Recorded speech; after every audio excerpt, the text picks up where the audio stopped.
j'écoute de la musique tout le temps quand j'écris, j'écoute de la musique tout le temps quand je filme, sur le plateau, pas quand je filme, parce qu'il faut écouter les acteurs, mais quand je prépare, je fais les mises en place, tout ça, il y a toujours des musiques populaires, savantes, un peu n'importe quoi, mais la musique c'est surtout pour moi, c'est essentiel dans ma façon de réinventer les films au montage. C'est une façon de recomprendre le film et de prendre le spectateur par la main. Et si j'avais pas un compositeur à côté de moi, comme j'ai tendance à raconter des histoires où tout est imbriqué, etc., j'ai besoin à un moment pour que le film soit accessible au public, pour que le film puisse délivrer les sentiments qu'il a délivrés, j'ai besoin de la musique. J'aime le cinéma populaire et je trouve qu'il y a une adresse comme ça vers le spectateur, une façon de le prendre par la main, de l'accompagner dans la scène qui est très importante pour moi. J'ai toujours trouvé qu'il était bon que la musique soit accompagnée, réinventée et qu'on prenne le spectateur par la main, et pour moi, ce deuxième narrateur, donc pas le metteur en scène, c'est le compositeur de musique de film.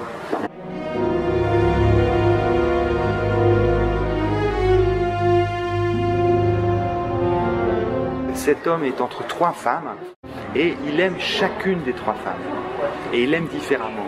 Mathieu, il devait jouer l'amour physique y compris, pour une femme, mais chacune il l'aime différemment, il l'aime pour ce qu'elle est. Donc du coup, vous voyez, ce qui a été très grossier, c'est de les aimer en disant c'est super, on va coucher ensemble et de coucher pareil. Non, on devait inventer trois manières de filmer différentes, trois manières différentes de jouer, et pour Grégoire, après, trouver trois thèmes amoureux qui soient différents les uns des autres. Parce que l'amour, la passion physique qu'il a pour Carlotta, puisqu'il couche avec elle, n'a rien à voir avec la façon dont il couche avec Sylvia, qui n'a rien à voir avec la façon quand on retrouve Fonia et Ismaël au lit, où il y a un quatuor super beau.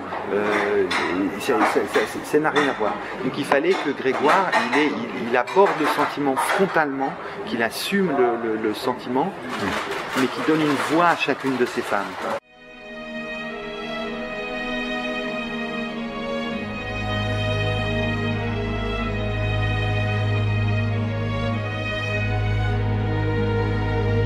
C'est au montage, on se dit tiens, on essaye, on prend des bouts de trucs, on prend n'importe quelle musique, on essaye, on se dit mais qu'est-ce que ça veut dire?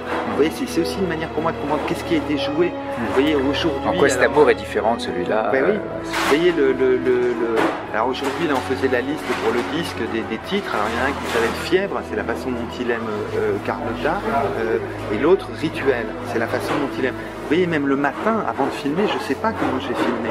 C'est très dur de filmer des gens qui couchent ensemble, c'est très difficile d'aller au sentiment et de ne pas aller au cliché. C'est très très difficile. Et donc j'ai une incertitude.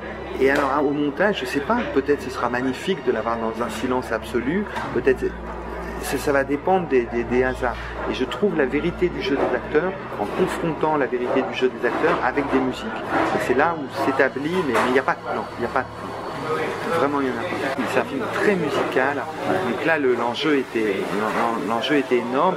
Et il y avait ces histoires enchâssées où si j'avais pas les musiques de Grégoire, vous ôtez les musiques de Grégoire, vous ne comprenez plus l'intrigue. C'est l'intrigue, vous voyez, qui est portée par la musique et qui vous prend, qui vous donne le récit, quoi.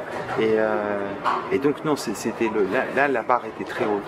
La barre était très haute. Après, j'aimerais penser à un truc, c'est aussi comme avec Mathieu, quoi. C'est comment surprendre.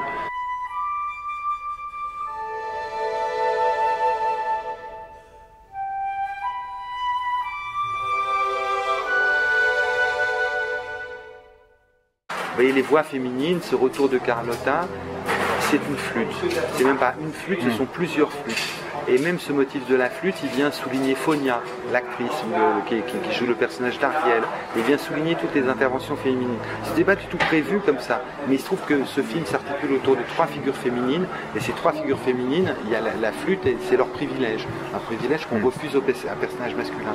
On est deux à vous raconter l'histoire. C'est ça que j'aime bien dans cette métaphore du cinéma muet. C'est bien sûr qu'il y a un réalisateur, mais moi j'aime à ce qu'il y ait un autre narrateur que moi. Ce narrateur, j'aime offrir ce rôle à Grégoire.